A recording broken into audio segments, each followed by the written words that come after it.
Good morning. Welcome to a Wednesday morning on Plus Sports and Plus TV Africa. I'm ever your enthusiastic host, Mikhail Tinubu. Thank you for joining us this morning. We also have Sayo Oguntoye. Good morning to you. Good Good, morning. good morning. Always happy to have you. We start again with the biggest sports news in the last few days. It's gradually coming to a conclusion, but there's still more to look forward to. Lionel Messi on Tuesday, August 10th, joined star-packed Paris Saint-Germain after leaving Barcelona, the club where he won 6 Ballon d'Ors, on his way to 4 Champions League and 10 domestic league titles with Barcelona. He signed a 2-year contract with an option for a third year, PSG said in a statement on its website. The move will add the Argentine, one of the best players of his generation, to an already formidable PSG attack that includes Brazil's Neymar and French World Cup winner Kylian Mbappe.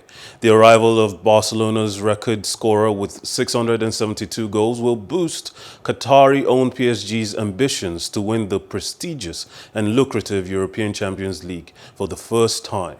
PSG wasted little time in targeting Messi after the heavily indebted Catalan club made clear it could not afford to keep him because of La Liga's financial fair play rules.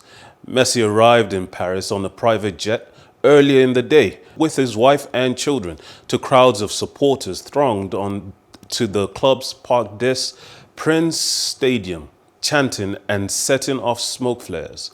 Neymar and Mbappe were already the two most expensive soccer players in history, and the addition of Messi to Mauricio Pochettino's PSG lineup could rival the unstoppable triumvirate that he formed at Barcelona with Neymar and Luis Suarez.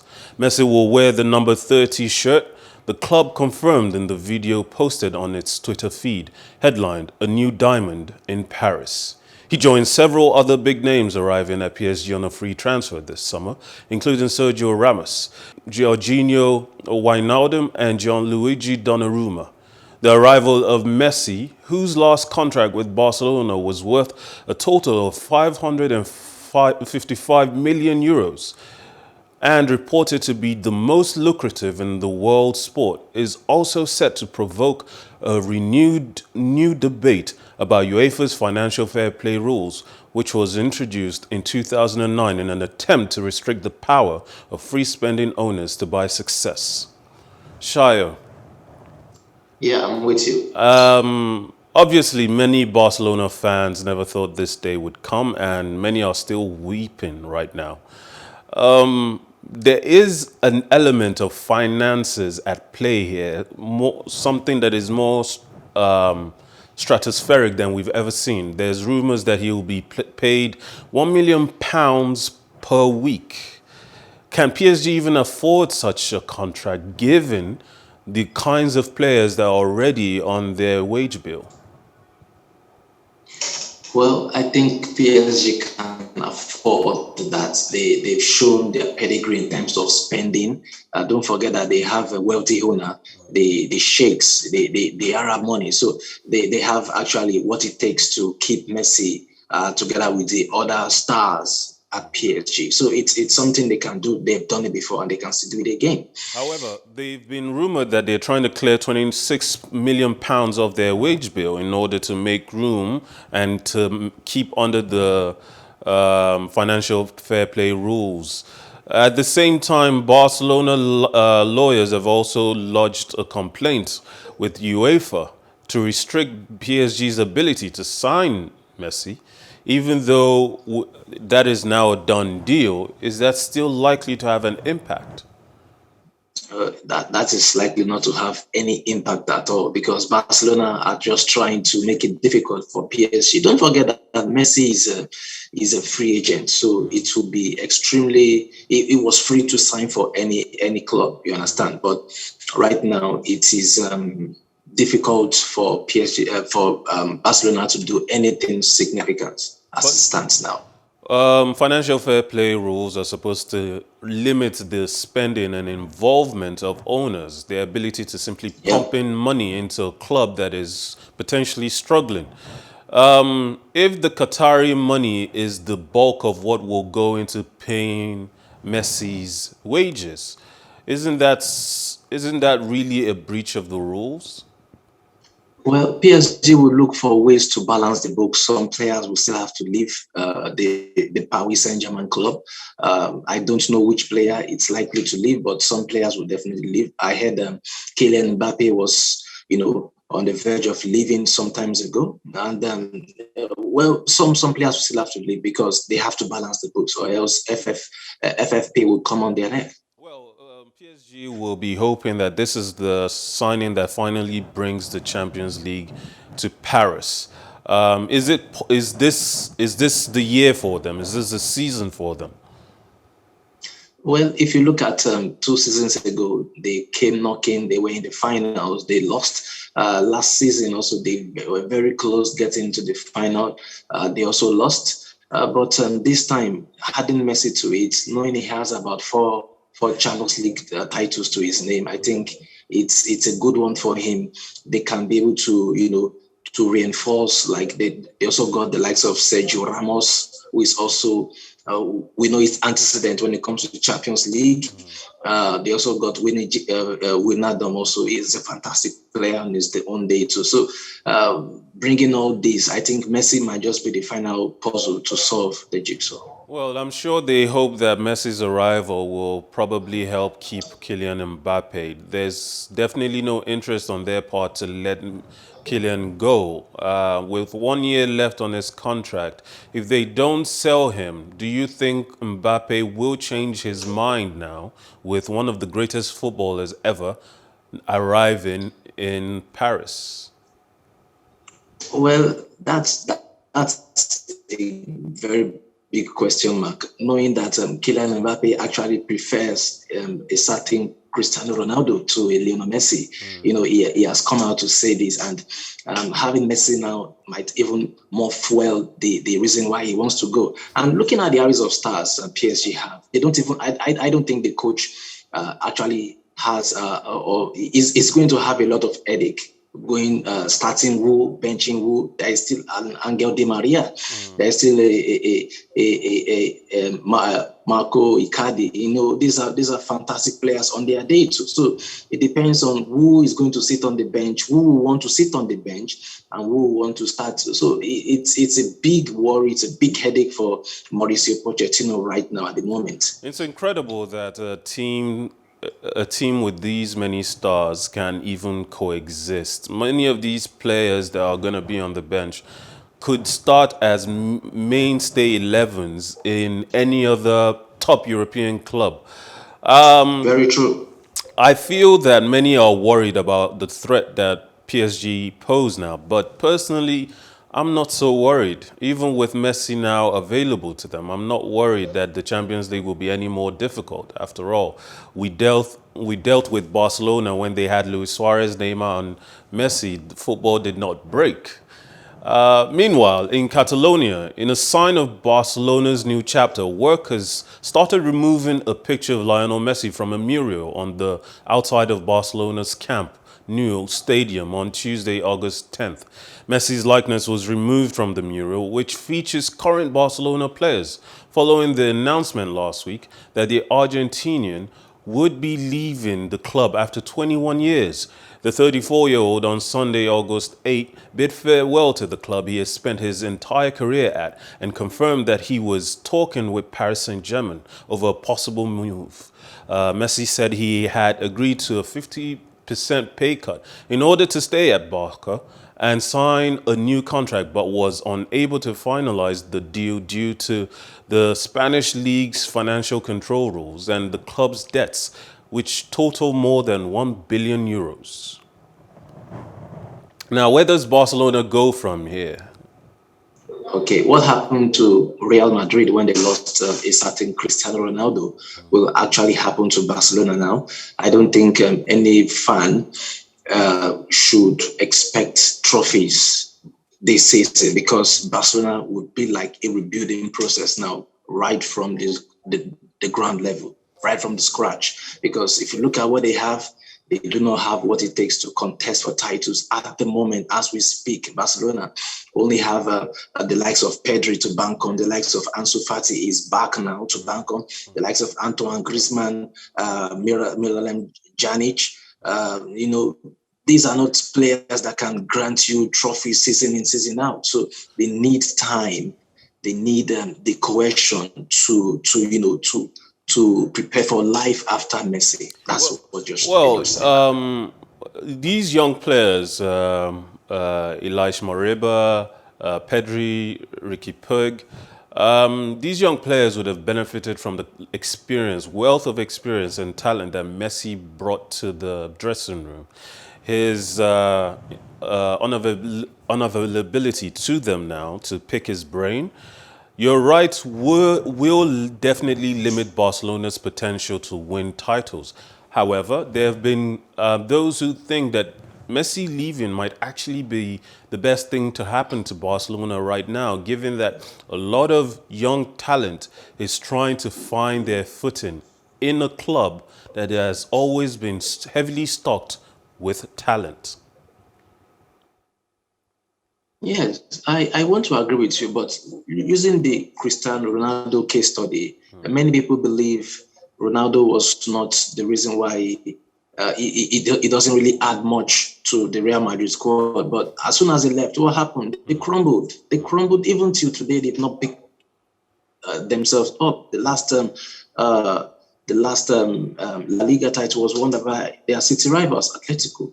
So this goes to show that when a great player leaves, you have to replace him. You have to give him a world-class replacement. And it remains to be seen now if Messi will be replaced with another marquee signing. It remains to be seen, though. Well, But with their if they are financial to situation, use it's the unlikely they will be able to make any purchases. Meanwhile, Aguero is injured for 2 months.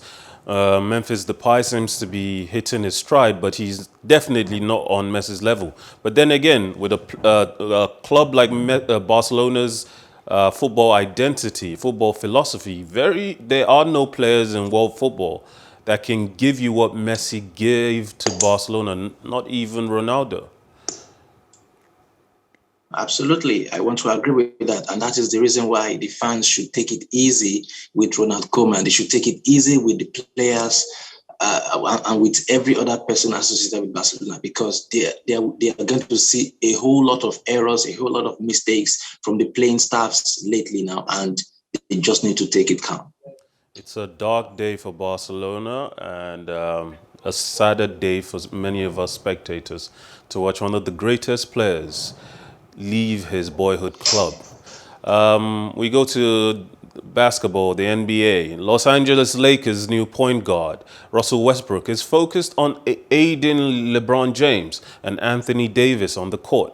The Lakers acquired Westbrook in a blockbuster trade from the Washington Wizards, which sees him returning to the city he grew up in with the team he admired.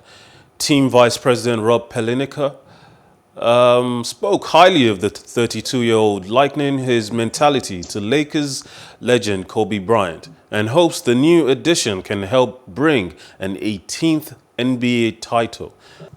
First of all, Sayo, comparing Westbrook to Kobe Bryant is blasphemy. However, he does bring certain qualities that can be very useful to the Lakers franchise.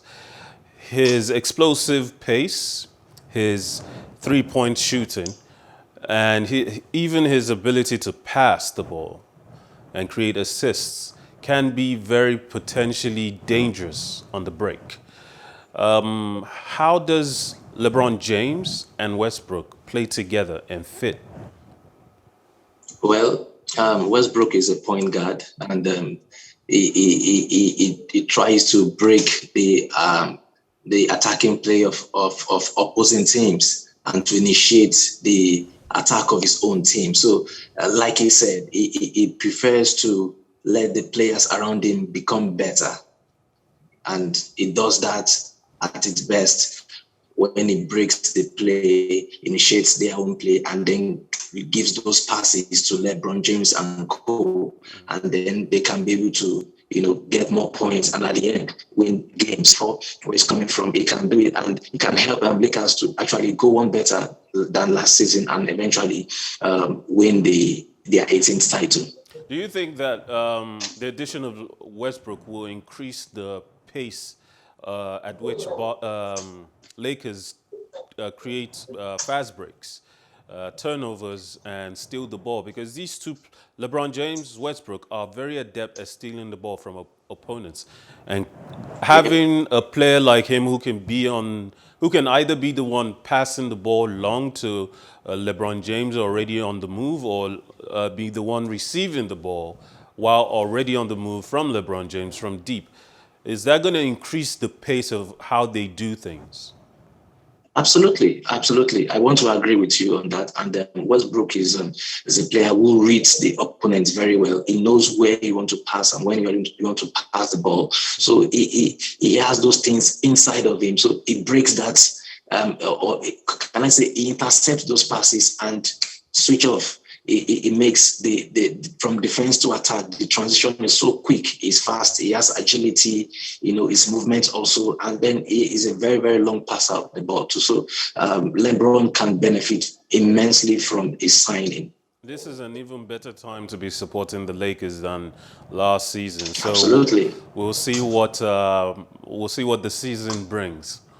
World number 4 Rafael Nadal on Tuesday, August 10th, said he had withdrawn from the Masters 1000 hardcourt event underway in Toronto due to persistent pain in his injured left foot. The injury kept the 20-time Grand Slam champion out of the Wimbledon and Tokyo Olympics this year and played a role in his shock third-round exit at the Washington Open last week. Nadal said the decision was a tough one, but added that the most important thing was getting better so he could go back to appreciating his time on the court. Nadal has said he has been dealing with a recurring foot issue since 2005, which returned at this year's Roland Garros, where he fell to eventual champion Novak Djokovic in the semi-finals before deciding to sit out two of the year's biggest events. Nadal will now turn his attention to getting fit ahead of the US Open in New York. Second seed Nadal will be replaced by lucky loser and fellow Spaniard Feliciano Lopez in the main draw. His situation kind of reminds me of Tiger Woods. Both players, the way they play, they rely heavily on power. And it seems that has created plenty of injuries over the years. Nadal has had wrist problems, he has had elbow problems, a persistent foot injury that since 2005 has been constantly a problem for him. Is this just something that he has to accept and maybe call time on his career?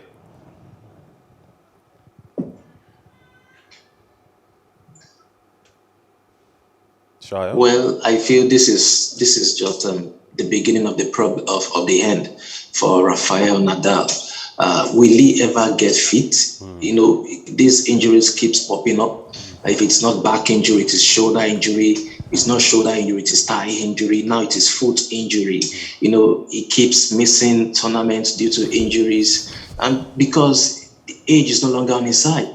He has joined Roger Federer in terms of growing old now, and that is just the reality. So it's tennis is for the younger generation now, for the Tsitsipas and the like. So I think he just needs to take it easy. Like he has withdrawn from this one now, it's not too important. The Toronto Masters, he can withdraw from this and prepare better and bigger for it, or else he gets into this tournament and gets beaten by a rookie, by someone for his pedigree and for his brand.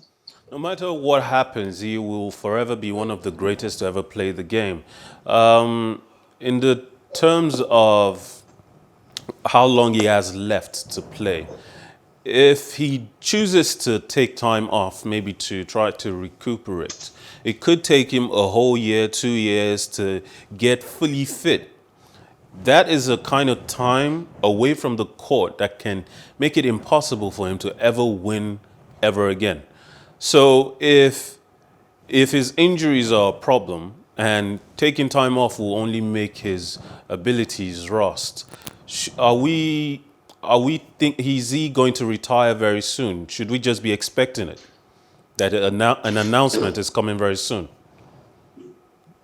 Well, I feel he should retire when the ovation is loudest. Like you said, if he's to go for 2 years and be fully fit, it might make him much more rusty and he might not even win any Grand Slam. But if he still continues and persists to play with these niggling injuries, it will still not make him win any Grand Slam because he's still for task to oppositions it shouldn't be in the first place. For example, how would you feel when maybe you qualify into the semifinals of an event and you actually got out? You couldn't qualify to the final just because of injury, not because the opponent overplayed you or because you were bad on the day. I mean, it doesn't really help him. Well, in another story of a younger tennis player, perhaps with more time on his side, Daniil Medvedev fought from a set down to beat Kazakhstan's Alexander Bublik at the Toronto Masters on Tuesday, August 10th. The top-seeded Russian booked his spot in the last 16 with a 4-6, 6-3, 6-4 victory in a match that saw the rare hindrance rule applied in the third set. Big serving American John Isner, Japan's former world number 4 Kei Nishikori, and recent Olympic silver medalist Karen Klachnov of Russia, meanwhile, all progressed past their opening round encounters. Well, Medvedev carries on in his good form from the Olympics. We thank you, Sayo Oguntoye, for joining us this morning. It's always a pleasure having you. The pleasure is mine, Mukai. Thanks so much for having me. Thank you to all of our audience from home, from work. Remember, life is never boring with some sports. I'm your host, Mikhail Tinubu. Have a beautiful day.